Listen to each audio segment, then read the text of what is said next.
प्रिय विद्यार्थियों नमस्कार। मैं सुखराम बिश्नोई आपका एसआर पथिक यूट्यूब चैनल पर स्वागत करता हूं। आज हम कक्षा 12 की पुस्तक सरयू का द्वितीय पाठ गोस्वामी तुलसीदास के बारे में अध्ययन करेंगे। आपने मेरे यूट्यूब चैनल को सब्सक्राइब नहीं किया है तो आप शुरू करने से पहले यूट्यूब चैनल को सब्सक्राइब कर दें, जिससे आपको आगामी वीडियो की सूचना मिल सके। मित्रों, गोस्वामी तुलसीदास हिंदी साहित्य के श्रेष्ठतम कवियों के अंतर्गत माने जाते हैं और ये भक्ति काल के प्रमुख कवि हैं। मैं पहले भक्ति काल के बारे में आपको बता दूं कि भक्ति काल का जो समय है 1375 विक्रमी संवत से 1700 विक्रमी संवत रामचंद्र शुक्ल के अनुसार है। और भक्ति काल को दो भागों में विभाजित किया गया है, सगुण और निर्गुण। निर्गुण को भी दो भागों में विभाजित किया गया, संत काव्य धारा जिसके प्रवर्तक कबीर माने गए, और सूफी काव्य धारा जो प्रेमात्मक काव्य लिखा गया जिसके उसके प्रमुख जायसी माने गए। और सगुण को भी दो भागों में विभाजित किया गया, एक राम काव्य धारा जिसके जो प्रमुख थे वो तुलसी थे, और दूसरे कृष्ण काव्य धारा जिसके जो प्रमुख है वो सूरदास है। तो आज हम भक्ति काल की सगुण शाखा के राम काव्य धारा के प्रमुख जो कवि है तुलसीदास, उनके बारे में अध्ययन करेंगे। तो सबसे पहले कवि परिचय। हिंदी साहित्य के श्रेष्ठ कवि गोस्वामी तुलसीदास जी का जो जन्म हो विक्रमी संवत 1589 को उत्तर प्रदेश के बांदा जिले में स्थित राजापुर गांव में हुआ। रामचंद्र शुक्ल के अनुसार गोस्वामी तुलसीदास का जो जन्म है वो राजापुर में हुआ था। ऐसा कहा जाता है तुलसीदास के पिता का नाम आत्माराम दुबे और माता का नाम हुलसी था। कहते हैं कि गोस्वामी तुलसीदास का जो जन्म हुआ शुभ और अभुक्त नक्षत्र में हुआ। अभुक्त नक्षत्र में होने से पारिवारिक हानि होती है या माता पिता की मृत्यु हो जाती है। इस आशंका के कारण तुलसीदास के माता पिता ने उन्हें त्याग दिया। तुलसीदास के बचपन का नाम राम बोला था। कहते हैं कि जब तुलसीदास जी जन्मे तो मुंह में दांत आए हुए थे और सबसे पहला जो शब्द था वो राम का निकला उनके मुंह से, इसलिए उनको कह दिया कि बचपन का नाम पड़ गया, राम बोला। बाद में जब तुलसीदास जी को उनके माता पिता ने त्याग दिया तब स्वामी नरहरिदास ने तुलसीदास को दीक्षा दी और अपने पास में रखा और राम भक्ति के संस्कार दिए। तुलसी का विवाह विदुषी महिला रत्नावली से हुआ, जिसकी मधुर झिड़की से तुलसी वैराग्य को प्राप्त हुई। राम भक्ति में तीर्थ स्थानों का भ्रमण करते हुए संवत 1680 में काशी के गंगा घाट पर श्रावण शुक्ल सप्तमी को तुलसीदास जी का निधन हो गया। तुलसीदास जी की मृत्यु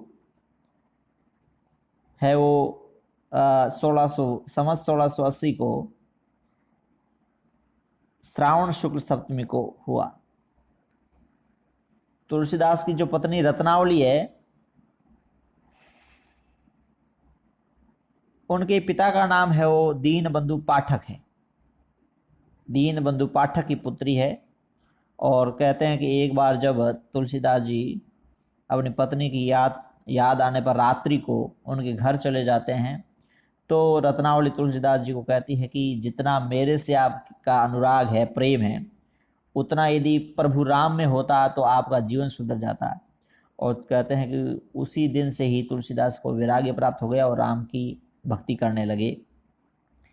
विद्वानों ने गोस्वामी तुलसीदास जी के जो ग्रंथ बताए हैं वो छोटे बड़े 12 ग्रंथों को माना है। ये रामचंद्र शुक्ल मानते हैं कि छोटे मोटे 12 ग्रंथ है वो गोस्वामी तुलसीदास जी के द्वारा लिखित है, जिसके अंदर 5 बड़े जो ग्रंथ है, 5 ग्रंथ है वो बड़े ग्रंथ है, जिसके अंतर्गत आपके आता है दोहावली, कवितावली, गीतावली, रामचरितमानस और विनय पत्रिका। ये इसके अंदर रामाज्ञा जो प्रश्नावली जो ये एक पद दे रखा है, एक इनकी रचना दे रखी है, जबकि इस किताब के अंदर दे रखा है ये भी बड़े ग्रंथ है, जबकि ये गलत है।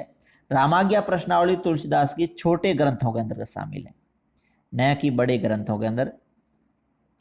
तो तुलसीदास के 5 बड़े ग्रंथ है, दोहावली, कवितावली, गीतावली, रामचरितमानस और विनय पत्रिका। ये 5 बड़े ग्रंथ है। और उसके बाद में 7 है वो छोटे ग्रंथ है।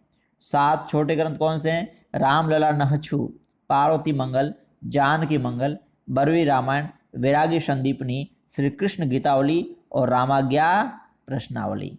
ये तुलसीदास जी के छोटे ग्रंथ है। तो 7, 5, 12 ग्रंथ है वो आचार्य रामचंद्र शुक्ल मानते हैं तुलसीदास जी के। और तुलसीदास के जो ब्रज भाषा के अंदर जो लिखे हुए ग्रंथ हैं, ब्रज भाषा में जो लिखे हुए ग्रंथ है वो है कवितावली, विनय पत्रिका, गीतावली, दोहावली और हनुमान बाहुक।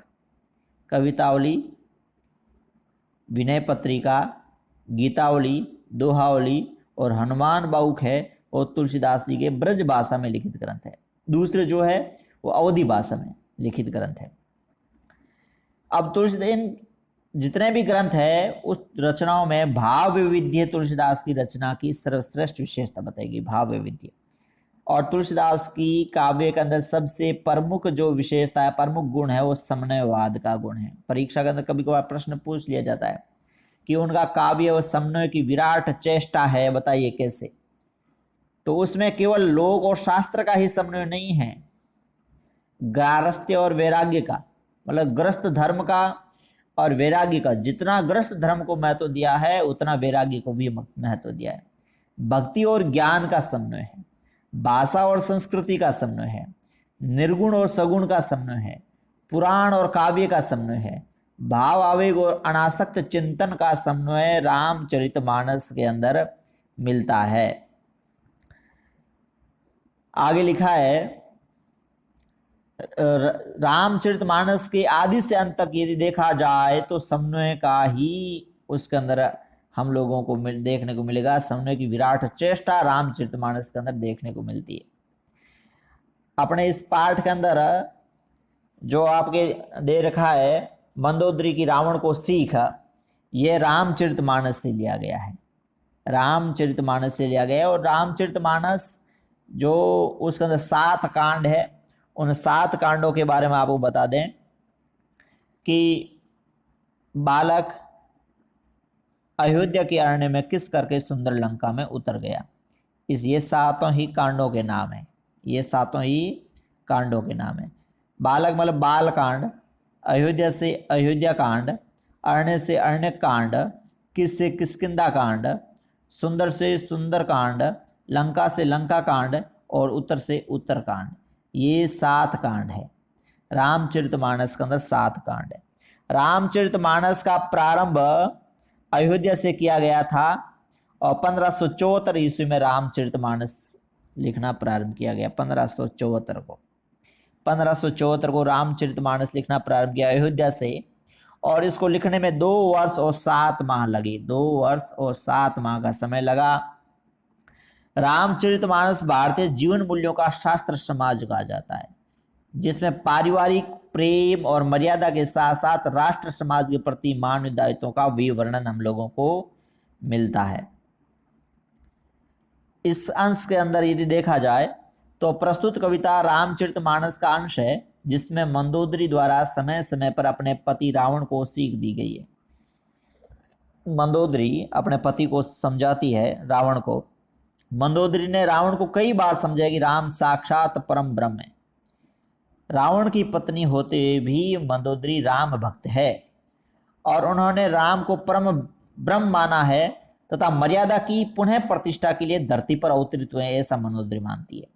सीता अपहरण का श्री राम का अकारण विरोध करने से निशिचर वंश का नाश होना तय है। सीता को पुनः श्री राम को लौटा देना चाहिए। मंदोदरी ने रावण को समझाया कि आपने अकारण सीता का अपहरण किया है और इससे जो राक्षस वंश है उसका नाश हो जाएगा। यदि आप राक्षस वंश का भला चाहते हो तो सीता को पुनः से समान श्री राम को लौटा दीजिए।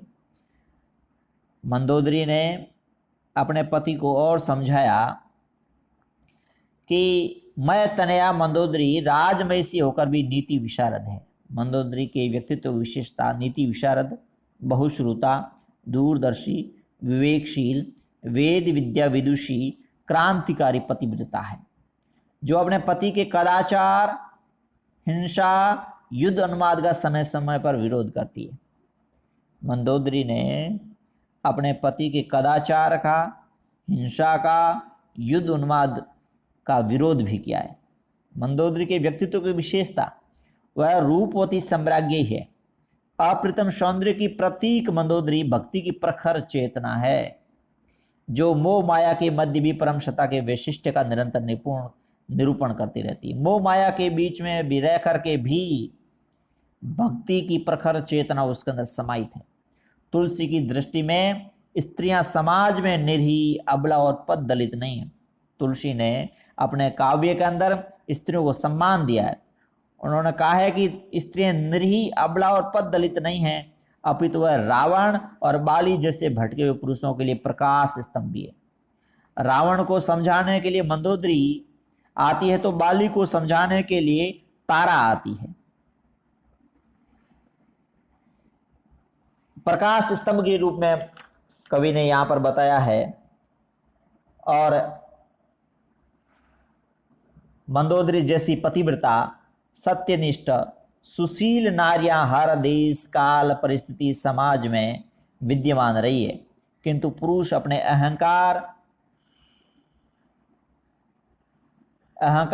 पौरुषत्व के दम पर एक स्त्री और अपने पत्नी के प्रबोधन को भी तिरस्कृत कर देता है। अंत में रावण जैसा विराट पुरुष भी विनाश को प्राप्त होता है। पुरुष यदि अहंकार के अंदर और अपने घमंड में, पौरुषत्व के दम पर यदि स्त्री या अपने पत्नी की सही बात को भी नहीं मानता, उसको तिरस्कृत कर देता है, तो उसका हाल रावण जैसा ही होता है। रावण जैसा विराट पुरुष भी विनाश को प्राप्त हो जाता है। मंदोदरी की रावण को सीख ये रामचरितमानस के सुंदरकांड से लिया गया है। और इसके अंदर जब हनुमान जी सारी लंका को जला देते हैं, तब मंदोदरी रावण से अनुरोध करती है और रावण से बार बार अनुनय विनय करती हुई कहती कि वह सीता को आदर सहित राम के पास में भिजवा दे। हनुमान द्वारा लंका के जलाए जाने से सशंकित है, भयभीत है और अपने पति को समझा रही है कि कंत करश हरिसन परिहरऊं, मोर कहा अति हित धरहूं, समुझत जासु दूत कई करणी, सरमहि धर गर्भ रजनी चर घरणी, तासु नारी निज सचिव बोलाई, पठवऊं कंत जो चहूं भलाई, तव कुल कमल विपिन दुखदाई, सीता सीत निशा समय आई, सुनहु नाथ सीता बिनु दीने, हित न तुम्हारा शंभु अज कीने, राम बाण ही गण सरिष निकर निशाचर भीक, जब लगी गशतन तब लगी जतनों करहूं तज टेक। इसके अंदर मंदोदरी अपने पति रावण को समझाते हुए कह रही है कि कंत नाम पति का, कंत यानी पति, कंत करश हरि सन परिहरों, करश कहते हैं शत्रुता को, दुश्मनी को, हरि यानी प्रभु से या राम से, सन यानी से, सन यानी से, परिहरो यानी त्यागो, परिहरो यानी त्यागो। मंदोदरी अपने पति रावण को समझाते हुए कह रही है कि कंत करस हरिसन परिहरो, हे पतिदेव आप राम से दुश्मनी त्याग दो, और राम से शत्रुता हो त्याग दीजिए। मोर कहा अति हित हिय धरऊं, मोर यानी मेरा, मोर यानी मेरा, मेरी प्रत्येक बात है वो आपकी भलाई के लिए, आपका अत्यंत हितकारी समझ करके अपने हृदय में धारण, ही धरऊं, हृदय में धारण कीजिए। समुझत जासु दूत कई करणी, शरणवहि गर्भ रजनी चर घरणी।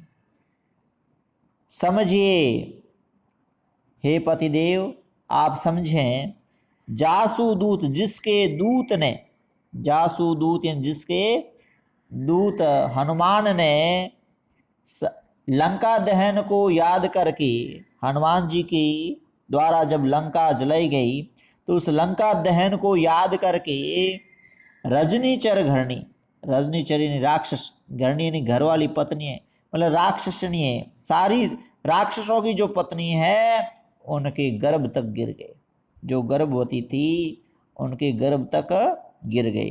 तासु नारी निज सचिव बोलाई, और उसके बाद में मंदोदरी अपने पति को समझाते और कह रही है, तासु नारी यानी उनकी नारी, तासु यानी उनकी, तासु नारी यानी उनकी नारी, उनकी कौन, मतलब सीता, तासु यानी राम, राम की नारी मतलब सीता को,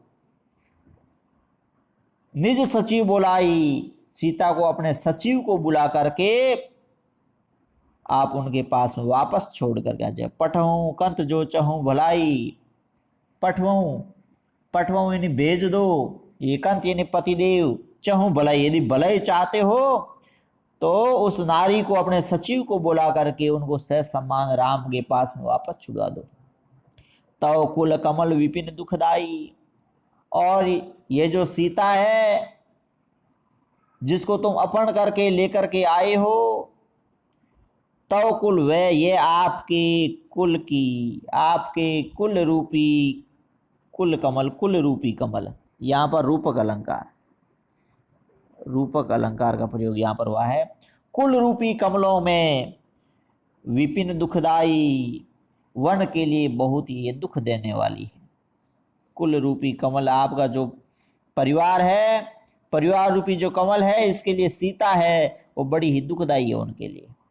सीता शीत निशा समय आई, और जो सीता है वो शीतकाल की ठंडी रात के समान आपके यहाँ पर आई है।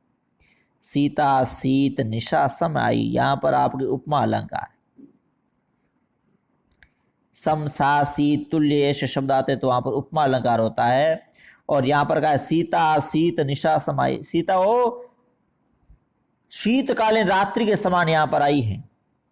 जिस प्रकार शीतकालीन रात्रि के अंदर है वो कमल है वो मुरझा जाते हैं, उसी प्रकार सीता के आने से आपका जो परिवार है, परिवार रूपी जो सारा कमलों का जो जंगल है, बाग बगीचा है, वो मुरझा जाएगा।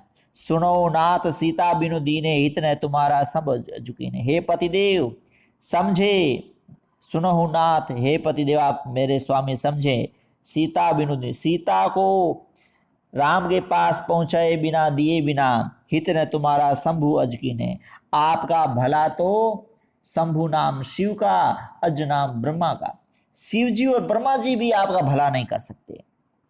शंभु अज कीने, शिव जी और अज ने ब्रह्मा जी भी आपका भला नहीं कर सकते। इसलिए वापस मंदोदरी अपने पति को समझा रही है कि राम बाण अहि गण सरिष निकर निशाचर भेक, जब लगी गरसत ने तब लगी जतनों कर हो तज टेक।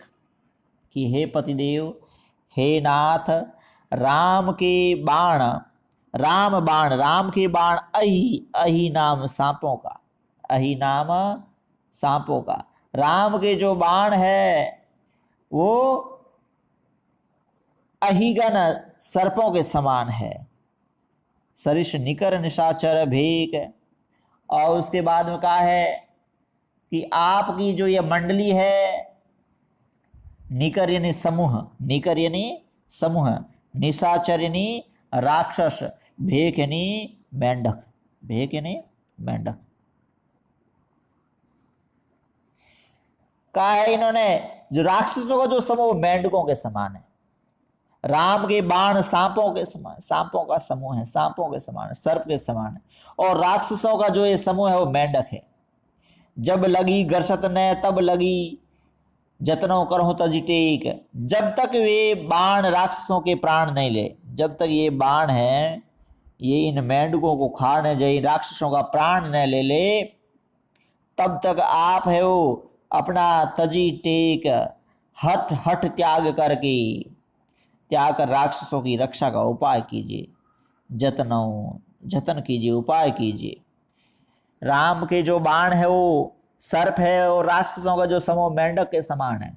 जब तक ये बाण है, बाण रूपी जो सर्प है वो राक्षस रूपी मेंढकों को निगल न जाए, उससे पहले पहले आप अपना हठ त्याग करके इन राक्षसों की, आपके इस परिवार की रक्षा कर लीजिए। इस प्रकार मंदोदरी इस पद के अंदर, इस चौपाई के अंदर रावण को, अपने पति को समझा रही है। मंदोदरी ये जान गई थी कि राम एक सामान्य पुरुष नहीं है, ये एक साधारण मानव नहीं है, और उसे बेर करना रावण और राक्षसों का विनाश निश्चित है। इसलिए मंदोदरी ने अपने पति को समझाया। इस पद की भाषा अवधि है और इसकी जो शैली है वो उपदेशात्मक और भावात्मक है। इसमें अनुप्रास अलंकार का प्रयोग है, रूपक अलंकार का प्रयोग है और उपमा अलंकार का सुंदर प्रयोग इसमें किया गया है। इस अगली चौपाई में लंका कांड से ली गई है। इसमें भी मंदोदरी राम को विष्णु का अवतार मानती है और राम को विष्णु का अवतार मान करके ही मंदोदरी अपने पति को समझा रही है कि आप राम के बल को नहीं समझ रहे हो और राम से बेर न कीजिए और सीता को सहज समान वापस राम के पास में लौटा दीजिए। तो मंदोदरी को जब पता चला कि राम और राम की सेना ने समुद्र का पुल पार करके लंका में पहुंच गए हैं, तो वह अपने पति की सुरक्षा के लिए चिंतित हुई।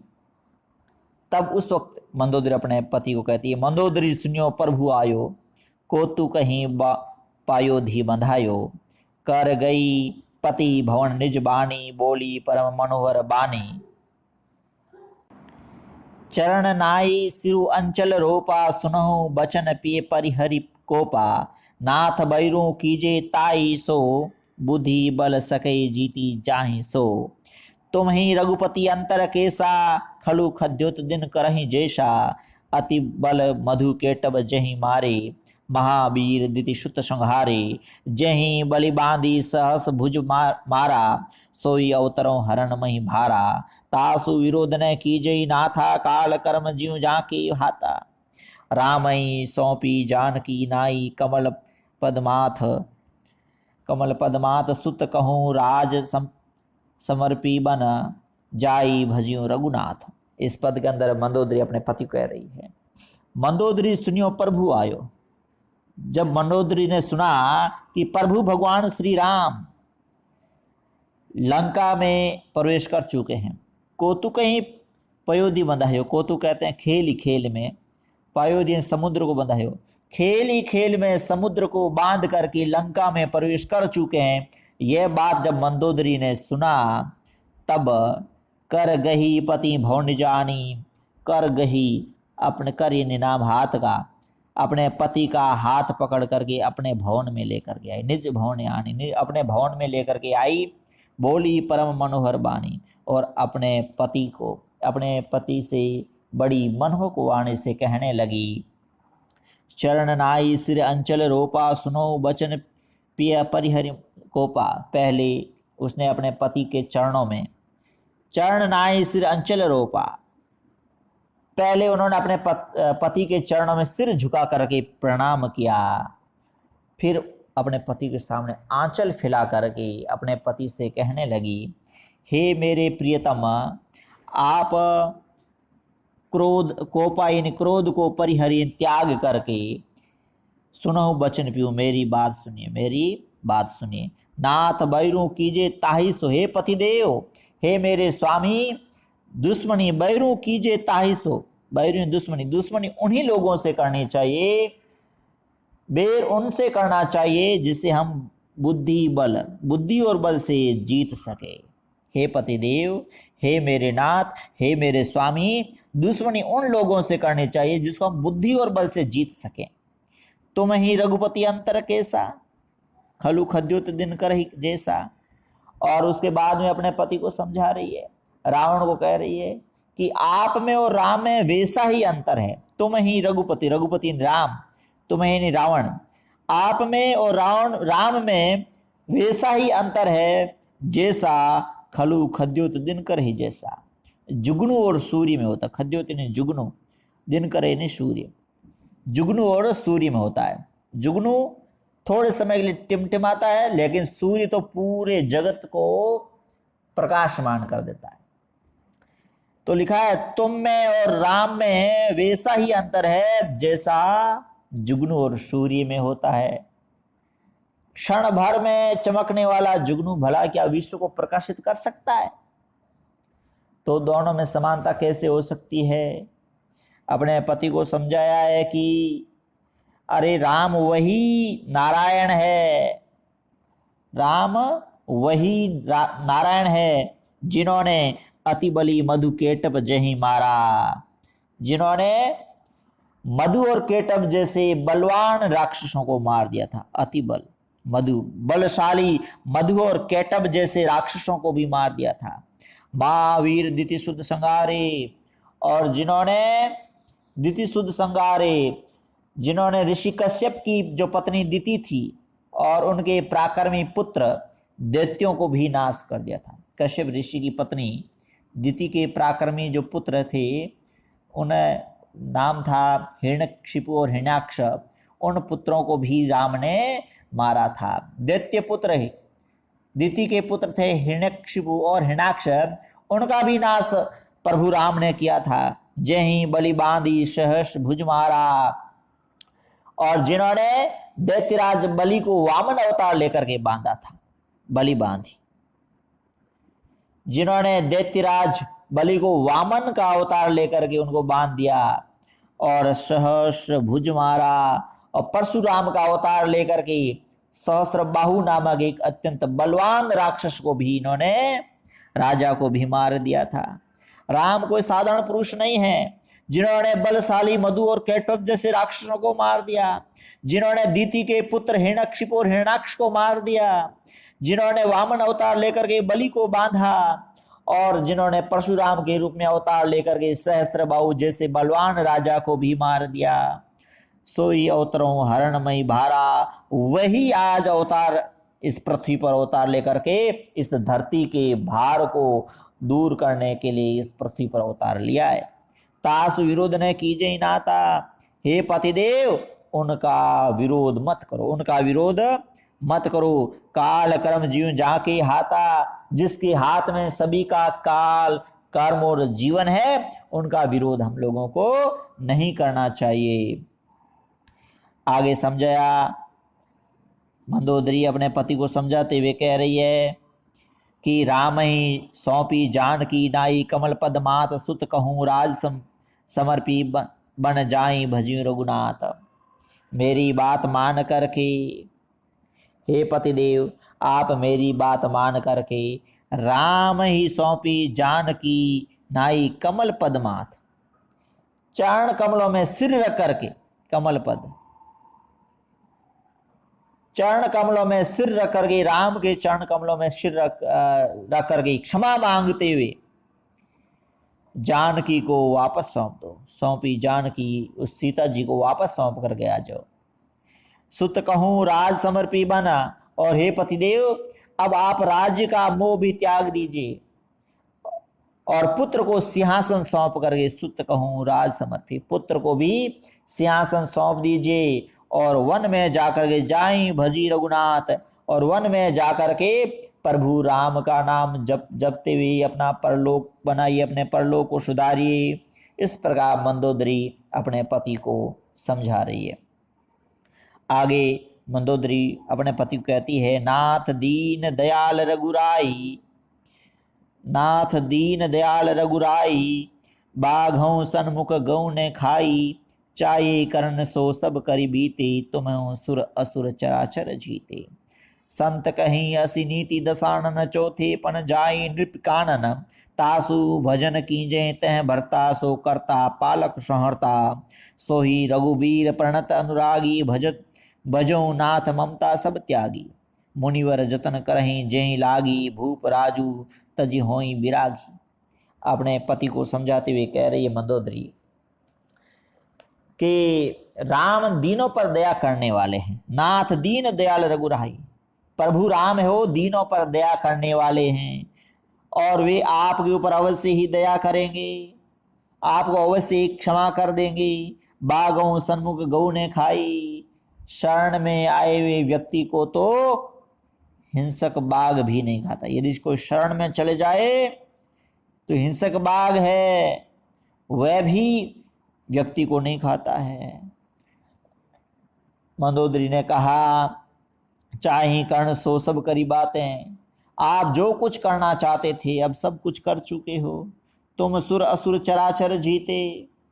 आपने देवताओं, सारे राक्षसों, सारे चेतन, जड़ चेतन को विजय प्राप्त कर ली। उन्होंने अपने पति की प्रशंसा भी की है कि आपने अपने जीवन में जो करना था वो कर लिया। देवताओं पर, राक्षसों पर, जड़ चेतन सभी पर विजय प्राप्त करनी थी, वो कर ली। इसलिए हे दशानन, हे रावण, हे मेरे पतिदेव, हे नाथ, हे स्वामी, संतों ने कहा संत कहीं अति नीति। संत लोगों ने कहा है कि चौथेपन जाए नृप कानन, कि राजा को वृद्ध होने पर अपना राज्य युवराज को सौंप करके चले जाना चाहिए, जंगल में चले जाना। चौथेपन, चौथी अवस्था के अंदर राजा को जंगल में चले जाना चाहिए। ये संत लोगों ने नीति की बात कही है। अतः आप भी अपने पति को समतासु भजन कीजिए, तय भरता जो करता पालक सहता। इसलिए आप भी क्रोध और अहंकार को त्याग करके उसका तासु, उसका भजन कीजिए। तह भरता जो सबका जन्मदाता है, जो रक्षक है और जो सहारक है, उनका भजन कीजिए। सोई रघुवीर प्रणत अनुरागी, और वह और कोई नहीं है, वह शरणागत से प्रेम करने वाले प्रभु श्री राम है। भजो नाथ ममता सब त्यागी।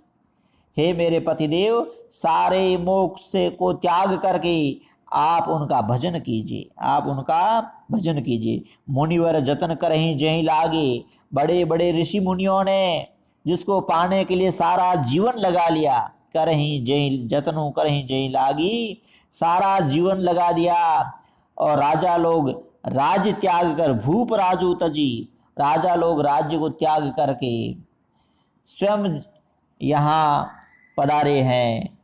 इसलिए हे मेरे पतिदेव, आप मेरी बात मानिए।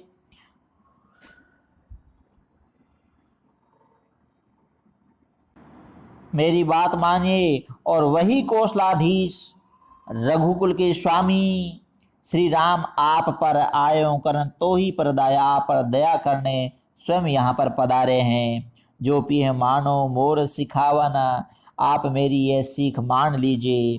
जिससे सुजस होई त्यों तिहुपुर अति पावन, इससे तीनों लोकों में आपका यश छा जाएगा। ऐसा कहते हुए मंदोदरी की आंखों में आंसू आ जाता है, शरीर कांपने लगता है और अपने पति का चरण पकड़ लेती है। ऐस अस कही नयन नीर भरी गही, पद कंपित गात। नाथ भजो रघुनाथ ये अंचल होई अव्यात।